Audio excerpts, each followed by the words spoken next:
10 साल की नौकरी पर 10,000 की पेंशन। सरकारी कर्मचारियों के लिए नई स्कीम आई है मोदी सरकार की तरफ से, जिसे सुनकर सारे सरकारी कर्मचारी काफी ज्यादा खुश हो चुके हैं, क्योंकि 50% की पेंशन अब यहां पर फिक्स कर दी गई है। दरअसल अब प्रधानमंत्री मोदी की तीसरी बार सत्ता में आई एनडीए सरकार ने बहुत ही बड़ा ऐलान किया है। मोदी सरकार ने सेंट्रल गवर्नमेंट के साथ में मिलकर यूपीएस के तहत सरकारी कर्मचारियों के लिए जो बेसिक वेतन होता है, बेसिक सैलरी, उसका 50% पेंशन के रूप में फिक्स करने की मंजूरी दे दी है। इसका मतलब ये हुआ कि सरकारी कर्मचारी की जितनी आखिरी बेसिक सैलरी होगी उस शर्तों पर 50% पेंशन के रूप में मिलेगा। यानी कि रिटायर होने से पहले अगर किसी की सैलरी 1 लाख तक आती है तो फिर रिटायर होने के बाद में पेंशन के तौर पर उनका 50% यानी कि करीब 50,000 रुपए पेंशन के तौर पर दिया जा सकता है। और इसी के साथ में जो लोग 10 साल तक गवर्नमेंट जॉब करने वाले हैं उनको 10,000 रुपए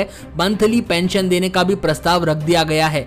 फैमिली पेंशन की बात करें तो जो दिवंगत सरकारी कर्मचारी है उनकी आखिरी सैलरी का 60% देने का भी प्रावधान सामने रख दिया गया है। तो आइए जानते हैं इस नई योजना के बारे में। इस नई योजना के कई सारे फीचर्स हैं। इस योजना में कर्मचारी को 25 साल की सेवा देने के बाद में आखिरी वर्ष के औसत वेतन के 50% के बराबर पेंशन मिलने वाली है। यूपीएस के लिए सरकार 18.5% का योगदान करने वाली है। इसी के अंदर आपको फैमिली पेंशन मिलेगी, गारंटी शुदा मिनिमम पेंशन और रिटायरमेंट के बाद में एक मुश्त भुगतान भी यहां पर दिया जाने वाला है। और इस योजना से करीब 30 लाख जो सेंट्रल गवर्नमेंट के कर्मचारी है उनको फायदा होने वाला है।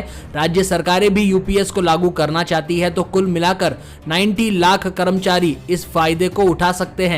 इसी के साथ में एनपीएस पर भी तोहफा दे दिया गया है। नेशनल पेंशन स्कीम यानी कि एनपीएस में सरकार अपनी तरफ से 14% देती थी, उसे ही बढ़ाकर अब 18% कर दिया गया है। यानी कि अब कर्मचारियों को एनपीएस से यूपीएस में चुनने का मौका एक बार मिलने वाला है। तो एक बार फिर से यहाँ पर खुशखबरी आ चुकी है, क्योंकि जो सेंट्रल गवर्नमेंट के वर्कर्स हैं उन सभी को बहुत ही अच्छा यहाँ पर पैसा मिलने वाला है सरकार की तरफ से। और इसमें केवल सरकार ने ही अपना अंशदान बढ़ा दिया है, यानी कि सरकार खुद 14% से बढ़ाकर 18% यहाँ पर गवर्नमेंट खुद करने वाली है। और बता दूं, सरकारी कर्मचारियों के लिए एनपीए एक चुनावी मुद्दा भी बन गया था।